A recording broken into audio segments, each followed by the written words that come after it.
Mom tried to pay her bill, but the restaurant refused to take her money. For Nyesha Wingate, it was just a regular Thursday in July. The mom was enjoying breakfast at a restaurant with her young son. At first, there was nothing unusual about their outing. But when Nyesha tried to pay at the end of the meal, the waiter wouldn't take her money. And he behaved in a way that left her speechless. To anyone else in the restaurant, Nyesha would have seemed like a regular mom, just there to enjoy some food with her little boy. And in her mind, she was.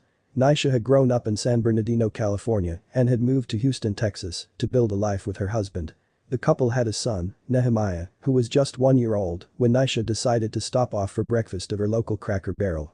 Whether they ordered oatmeal or pancakes, it didn't really matter, because it was what happened after breakfast that made the experience especially memorable. As Nyesha and her son had finished their food, she was unaware that something odd was happening close by. Unbeknown to her, she had caught the eye of a stranger, and the mom's ordinary day was about to take an extraordinary turn. After Nyesha and her son had finished their meals, the mom prepared to pay. The waiter approached her table, and only then did she start to realize that something wasn't quite right. The waiter, it seemed, had a look on his face that Nyesha couldn't quite understand. And his behavior got even more confusing. Yes, he had her check in his hands, but rather than handing it over, he did something completely unexpected. Nyesha no doubt expected the waiter to put the check on the table and give her time to get her money ready. But he didn't. Instead, Nyesha's server tore up the check right before the mom's very eyes. The restaurant, it seemed, didn't want her money that day. But what on earth had brought on this bizarre turn of events? Well, to add to Nyesha's confusion, the waiter told the mom that their meals had already been paid for. Next, the gobsmacked Nyesha noticed a man approaching their table. And she had no idea who he was. The man walking toward the mom and her son was somewhat older. His hair was gray, and he wore a white t-shirt and pale pants that appeared to be smeared with dirt.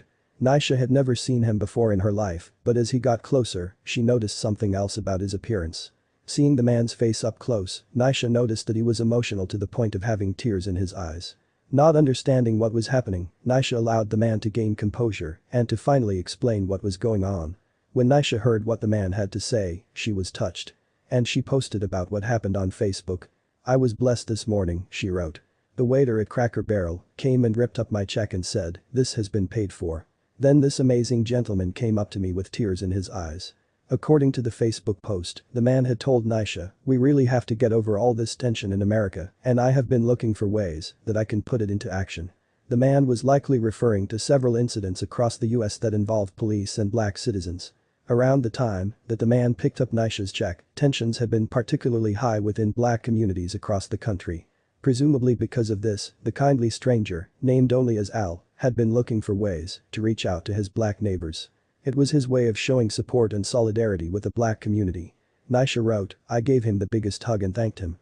How can we hate someone made by a perfect and loving God? I was more blessed by his presence and conversation than the paid-for meal. Thanks, Al. May God bless America with more people like you." Nyesha's post ended with a lovely reflection about Al.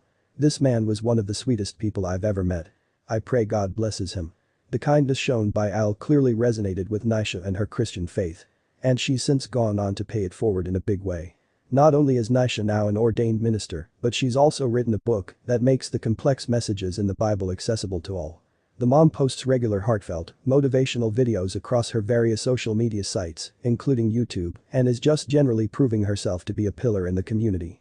As a Christian, Nyesha no doubt hopes that Al's actions will inspire more kind deeds across the country. You don't have to look too hard to find a way to make a difference. And for some people, a little bit of kindness can have a life-changing impact. Nyesha knew she was far from the only parent who got a helping hand.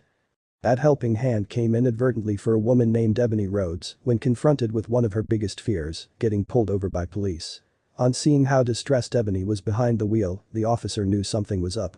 She promptly confessed to driving without a license, but that proved to only be one small part of the story. It wasn't until authorities opened the trunk that they suddenly saw the real reason the single mom had been so panicked, but they feared it was already too late to get involved. Even after Ebony finished a grueling shift at a discount store, she didn't have time to rest. The single mom had her 4 kids all jump in the family Buick as they had important work to do. She always told her children that their struggles were no excuse for not working hard. Ranging in age from 12 to 17, Ebony's kids all had school finals coming up. She wanted nothing but the best for them, so she insisted that they all go to the library to study. However, they never got there. During the drive over, Ebony's heart dropped as a set of flashing police lights appeared in her mirror. She pulled her car over, though she knew she was about to be in serious trouble. Tears began flowing down Ebony's face before the officer had a chance to approach her window. When he asked her what was the matter, she admitted that she was driving with an expired license. That was a serious offense, and the police officer didn't give any leniency. He arrested Ebony and sent her car to the scrapyard.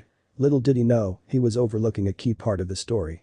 That essential truth didn't come to light until days later, when authorities inspected the vehicle prior to impounding. There was nothing special about the car itself, but what was inside of it immediately caught their interest. The trunk and backseat of the car were filled with all kinds of supplies.